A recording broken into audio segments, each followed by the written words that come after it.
Hi, everyone. Greetings all. We're in the Pure Worship on page 176.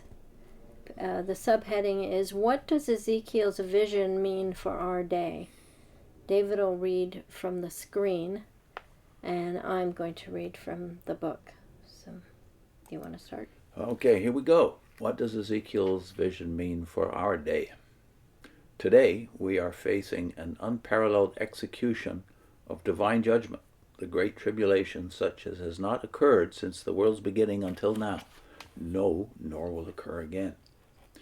As we await that climactic event, some key questions arise. Will the coming destruction be, not random, but selective? Will Jehovah's pure worshippers somehow be marked for survival? In other words, does Ezekiel's prophetic vision of the man with the inkhorn have a fulfillment in our day? The answer to all these questions is yes. Why can we conclude that? To find out, let us return to Ezekiel's vision. Do you recall why Jehovah poured out his wrath on ancient Jerusalem? Look again at Ezekiel 9, verses 8 and 9. When Ezekiel feared that the coming destruction might mean the end of all the remaining ones of Israel, Jehovah cited 4 reasons for the judgment. First, the error of the nation was very, very great. Second, the land of Judah was filled with bloodshed. Third, Jerusalem, the capital of the kingdom of Judah, was full of corruption. Fourth, the people excused their wicked ways by convincing themselves that Jehovah was not seeing their wicked deeds. Do not those words sound like an indictment of this morally perverse, violent, corrupt, and faithless world today? Surely, since Jehovah does not vary or change, what provoked his righteous anger in Ezekiel's time would evoke a similar response in our day. We should expect then that the 6 men with the smashing weapons and the man with the inkhorn will have a modern day work to do. There's a lot of reasoning in here, have you noticed? We made the point emphatically last time that if you actually think about the way the Ezekiel visions, not just the one which they're emphasizing here, all of his messages and all of his visions, the way it all happened and turned out historically and prophetically over time, that's not what you're clinging to here. That's not what you're developing your thought from. You're reasoning and saying, well, you're loading up with words like, surely since God doesn't change, then he should, it's reasonable to expect that he will do the same thing as he did then. And that the angels, as you brought them into it, as being the agents of destruction and the ones separating the righteous from the unrighteous, which you say is very reasonable. God's not being arbitrary here. And yet, historically, we know to the people of that day, namely the Jews who went into exile, some of them couldn't understand why it was happening. Because they were faithful They were okay, Jews. But to their ancestors, it's a judgment that falls after a period of time, and they happen to be at that time. Yeah, so it's interesting that they're going from this to discuss in the box that we're going to discuss in the next video, why that you've changed your mind about whether all of this somehow types Christendom. But although you've abandoned the types and antitypes of Christendom in Israel, you have you're clinging to the thought that somehow the judgment here mirrors what's going on right now. And what does that involve abandoning? Well, we'll get to that in a minute. The scriptures that you're trashing, basically, throwing away and not even considering. You need Armageddon to be the final judgment. Because you've been teaching for about 100 years now that when Armageddon comes, the people will be judged based on their response to your message. Yeah. It's not going to be a judgment day then. It'll billions of people alive, it'll be the final judgment. Yeah. And you need that to be the case, and you're going to make Ezekiel make the case. But Ezekiel doesn't make that case. But Ezekiel is speaking only to his own people And there were all kinds of nations around them. Yeah.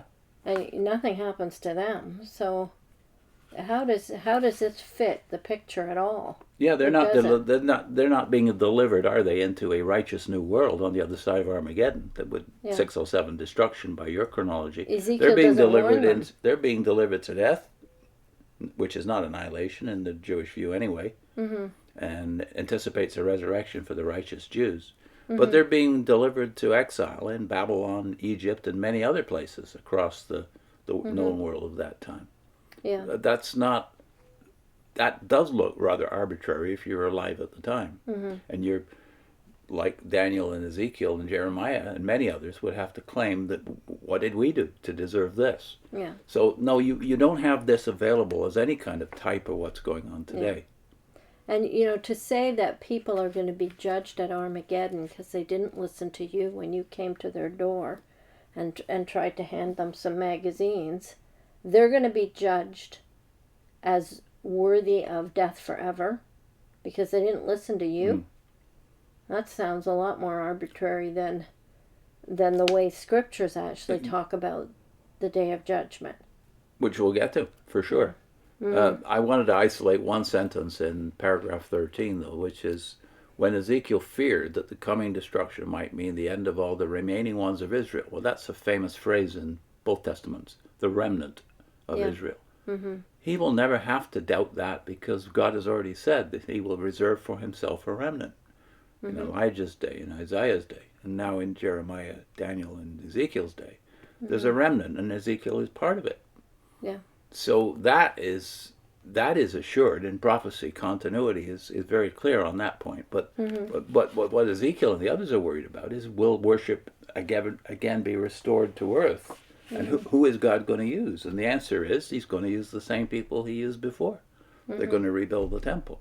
If there's a message in Ezekiel for today, it's that God will restore his ancient people. Yeah. Which is the message from beginning of Ezekiel to the very end. Look at some of the scriptures, though, that are completely neglected here.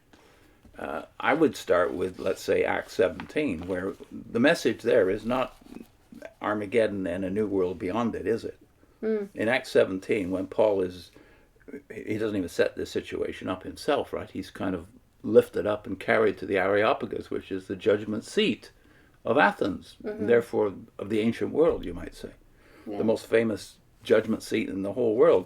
And when he gets there, he gives it what amounts to 10 verses in our commentaries and our translations nowadays. It's only 10 verses, but this is the last 2 verses of his message to the Athenians.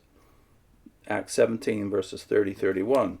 The times of ignorance God overlooked, but now he commands, notice this, all people everywhere to repent, because he has fixed a day on which he will judge the world in righteousness by a man whom he has appointed. And of this he has given assurance to all, the word all again, he's given assurance to all by raising him from the dead. So does Paul mean all? Like, will everybody therefore have to come back and stand before Christ's judgment seat? Because we know who he's talking about here. They're not, men, whether now or in the future, are not going to be judged on the basis of how they react to the Watchtower leaders. Who's going to be back Paul in the resurrection? And they're not judged based on how they react to Paul. Exactly. It's Christ that judges them.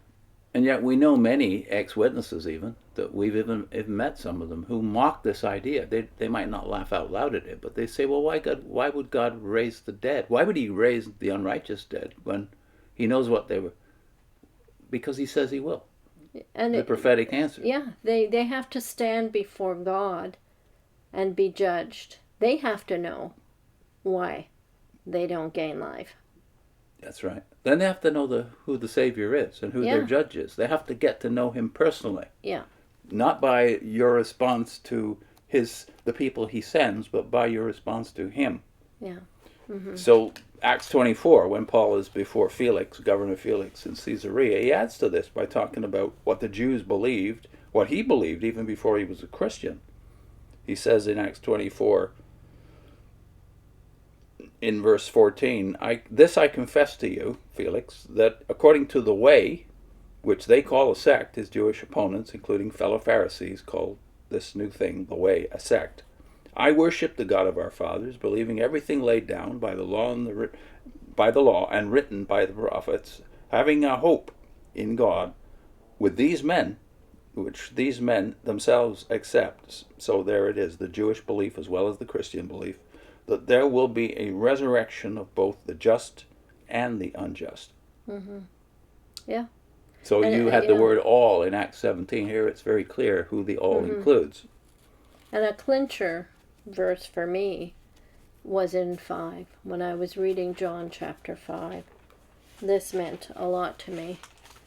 It's verses 28 and 29, and changed my mind about this whole Armageddon stuff that we were so focused on. Do not be amazed at this, for the hour is coming in which all those in the memorial tombs will hear his voice and come out, those who did good things to a resurrection of life, and those who practice vile things to a resurrection of judgment. So it sounds like there's two phases of the resurrection, and the Revelation, of course, makes it clear there are. Mm-hmm. The righteous will come forth to rule with Christ at the beginning of the millennium, and the rest will be judged at the end, but not during, by their response to revelations given through the anointed of Jehovah's Witnesses on earth.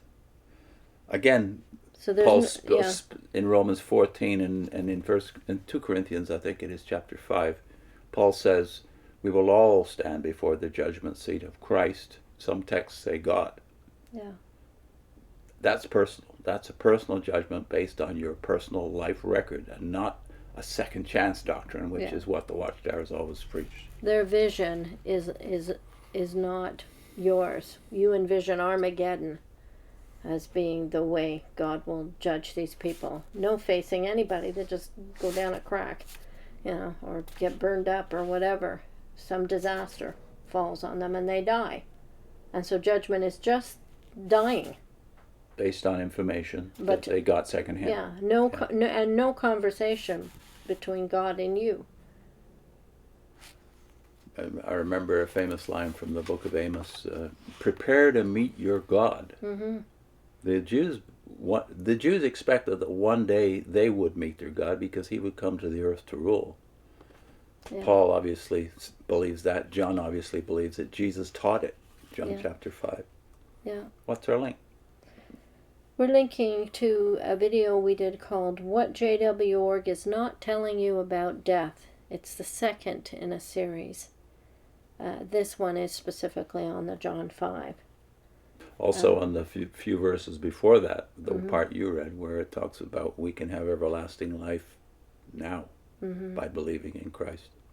And the playlist, What JW Org is Not Telling You. Great. See you next time. Bye.